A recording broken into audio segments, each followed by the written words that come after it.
Greetings there. In this video, I am going to be walking you through how to replace the valve cover gaskets on my 2010 Mercedes-Benz E63 AMG, equipped with the legendary M156 power plant.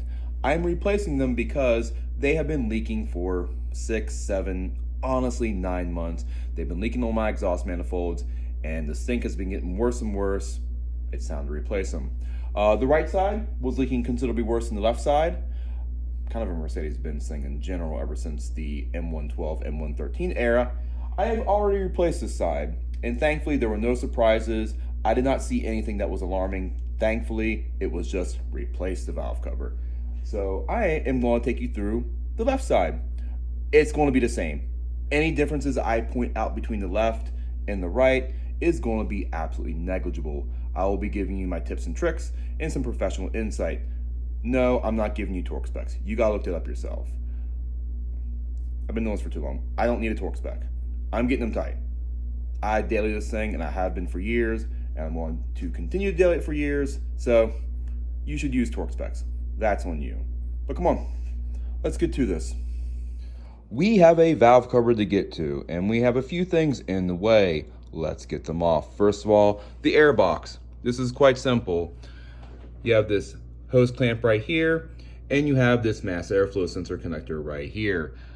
Take your time on this. Thankfully, this one is up top. It's very easy. Boom and boom. Over here, it is inverted, so the clip is on the bottom. Be a little bit more careful, but this will come right off. Now that we have the air box off, we need to remove the coil packs. Your first pro tip is this. We have our coil packs right here, 5, 6, 7, and 8. I want you to keep every coil and bolt in order. I want them to go back exactly where they were. If for some reason we have a problem, like a misfire, at the very least, I know everything is where it was at before I touched it. This is something that you should do for most anything automotive related. Most of the time, because there's going to be different bolts, different sizes, things should go back exactly where they should go. Even though I could just swap these around and it'd be fine, that would be a lack of consistency, and honestly, that would potentially lead me to have more problems and more questions. And trust me, you don't want more questions whenever you're cracking any engine open, let alone a monster like this. All right, so these coil packs, they can be a little snug and tricky to get off if you're not familiar with taking coil packs off of a car. And especially with a fancy thing like this, you might be a little concerned if you're not comfortable with wrenching around under the hood or wrenching around with something special. Here's how I get these coil packs off. So I'm gonna take my pick with a 90-degree angle. I'm gonna come into the clip right here. I don't wanna use this part of the clip because sometimes these clips can get old and brittle and just break. I'd rather pick it up right here, right at where it clips on to the coil pack itself. Pull the connector right off, no problem. This is going to be quite snug. The boot does make quite a tight fit inside the cylinder head. You just gotta be nice and smooth. Remember, this is plastic. Nice and smooth. Take your time. You'll feel it slowly come up. And good, this one's dry. Thankfully, all of the boots of the coil pack on the right side was dry. Hopefully over here on the left side, which is leaking less severely, is going to be dry too. And remember, keep these in line. Make sure you mark them in whatever way you need to do. Mark them on a piece of paper, draw on these, 5, 6, 7, 8, whatever you need to do. Make sure you mark these where they go so they go right back where they're supposed to go. So we are back here for the coil for cylinder number 8. Got the bolts removed. I should have told everyone, you're going to need a T30 Torx bolt for not only the coil pack bolts, but for the valve cover bolts. Find yourself a fairly stubby T30 Torx. Just buy yourself some kits. Like if you're going to start working on anything German, invest in at least 2 Torx bit sets. Anyway, I want to take this number 8 coil pack off, but I have this plastic line right here that's pretty close, and I gotta take it off anyway because this bolt is holding the plastic line onto the valve cover itself. I gotta take it off anyway. I want to go ahead and get it out of the way so I have plenty of room to get off this coil pack without messing up the coil pack or cracking this plastic line. Let's go ahead and do that right now. Just right up here. And of course this one's a little tight. Why? Who knows? At least it comes off. Here's another pro tip. If you start wrenching on a little bolt on a valve cover or anything on an engine and it starts fighting back really hard, what you should do is stop, go to counterclockwise to tighten it back up a little bit, maybe spray some WD-40 or some PB Blaster on the threads that you see exposed to get down in there, go back to loosen. Most of the time you'll be able to get it out. Unfortunately, sometimes you're just gonna fuck some shit off. That happens. I mean, this would be a pretty big fucky wucky right here, but thankfully, no problem.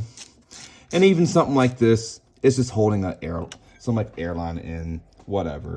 But now that I got it at least loose, I can come over here. There we go. And look at that. All coil pack rubber boots are nice and dry, so we don't have any oil leaking down into the spark plugs. That is nice and something that I don't have to deal with. So now that we got the coil packs off, the next thing we need to do is make as much room as possible for us to successfully get the valve cover out of the car. As you can see, we got all the wiring and that airline running up and down here, right on top of the valve cover gasket. We need to make as much room as possible and get them as far up out of the way as possible before getting it off.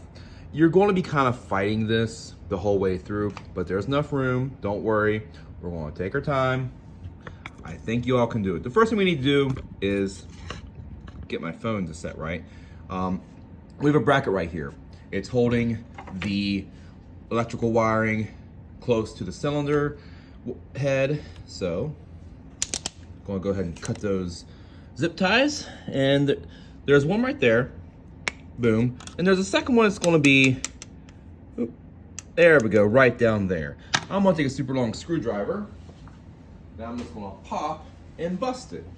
It's 15 years old, it should bust fairly easily. It's like Hank Hill, I'm about to bust. Did it work? Did I get it? No. There we go. So, got those two off. And then, there's also going to be one T30 Torx bolt right here. Oh, there I am, right there. There it is. That holds this little bracket on. We're going to go ahead and remove this and remove this bracket.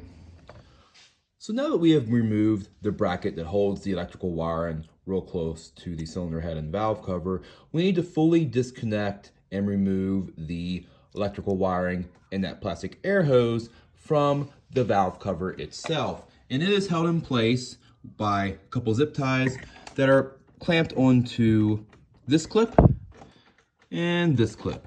And what I like to do, after I set my phone properly down, is once again, I'm gonna take my trusty giant 90-degree pick and I'm gonna come in right underneath that little metal clip, and you can just gently rock back and forth or just yank it up like I do, because I guess it's how I do things. It should not take much effort.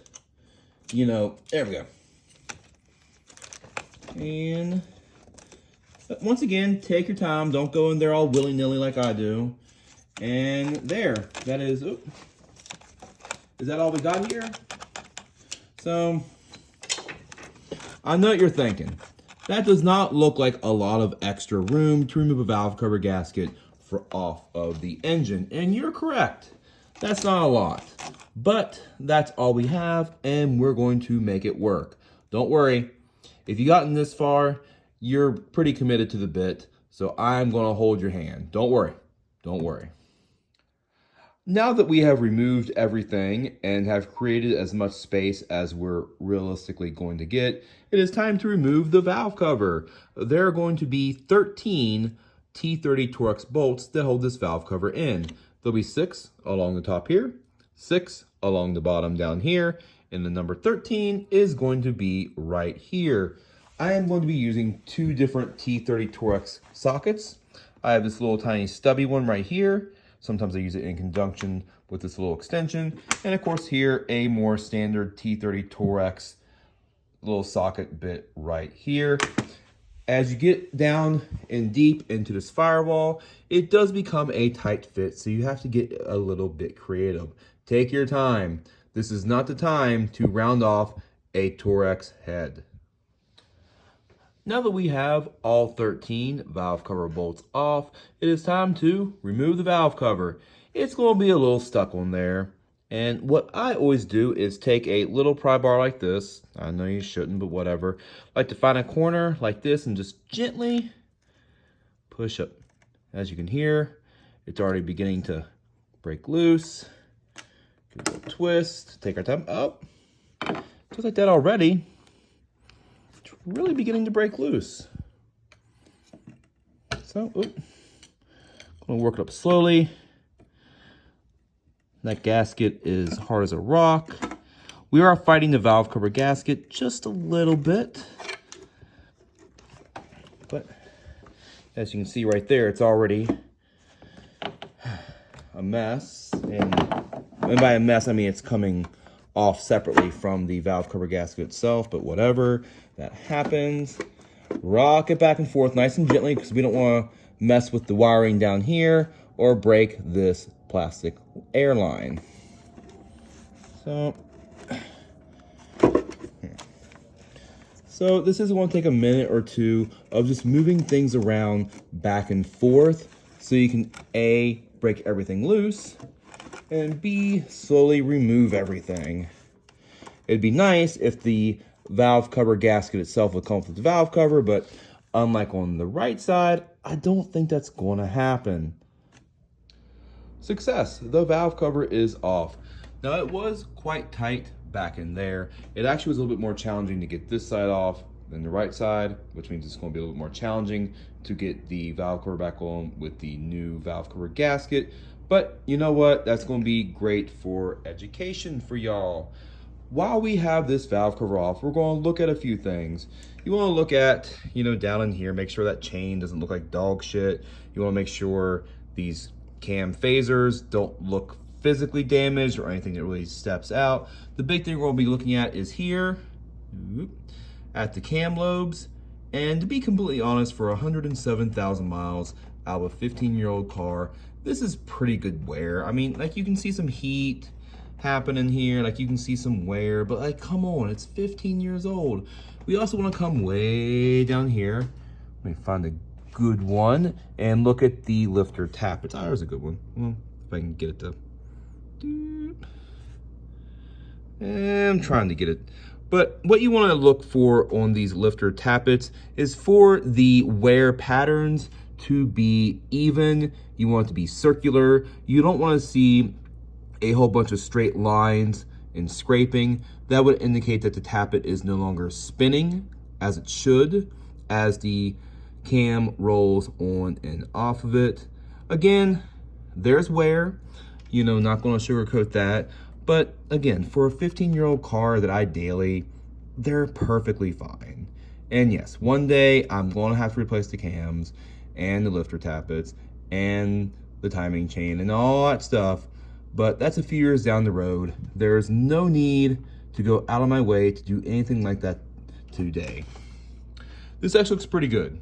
All things considered, I am very happy with what I see under the valve cover. Now we can go ahead and clean the valve cover and prepare it for new valve cover gasket and installation.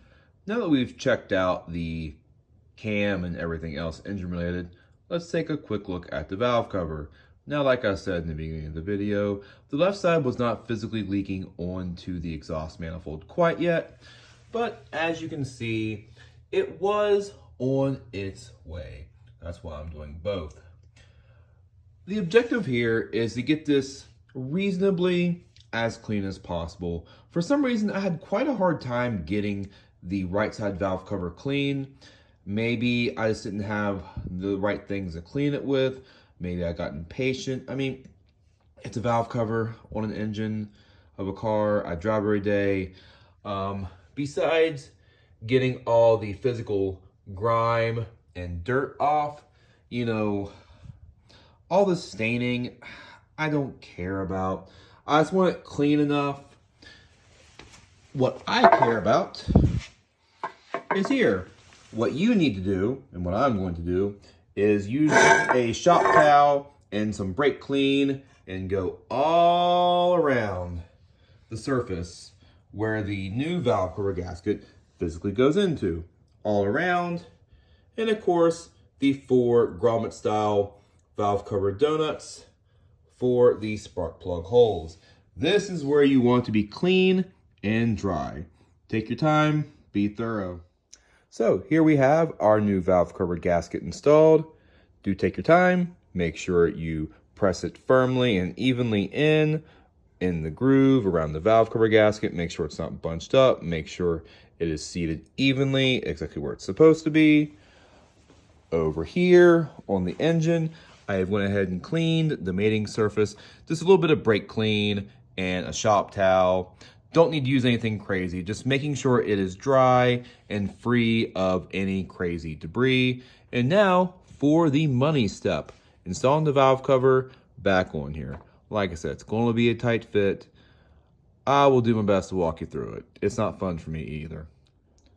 So I'm going to show you where this valve cover installation is going to get really, really tight.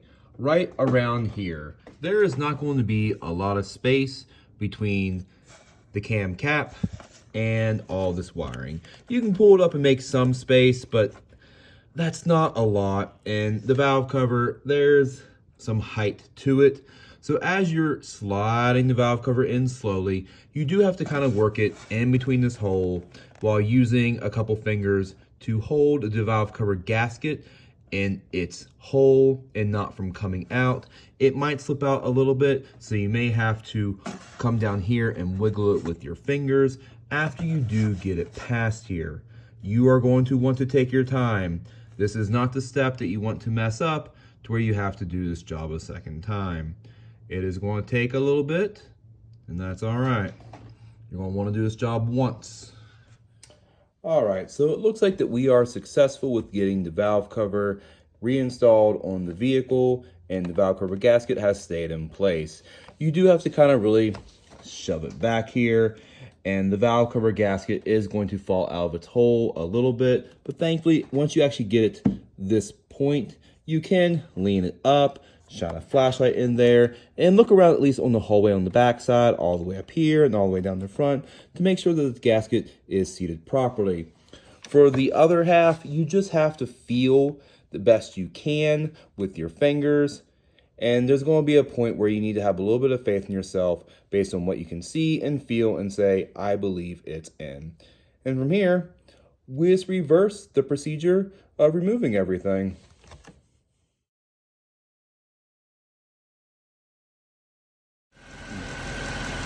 Alrighty, the engine is on, we are all back together. When you do a first start up after doing any type of repair like this, you want to make sure that there is no engine light on the dash or any other light related to any work that you did. You also want to look down underneath the car and make sure that there is no lake oil. Once you determine those two things, you can really go over closely and inspect all your work. My valve covers on the right side was looking to the point where it is on the exhaust manifold.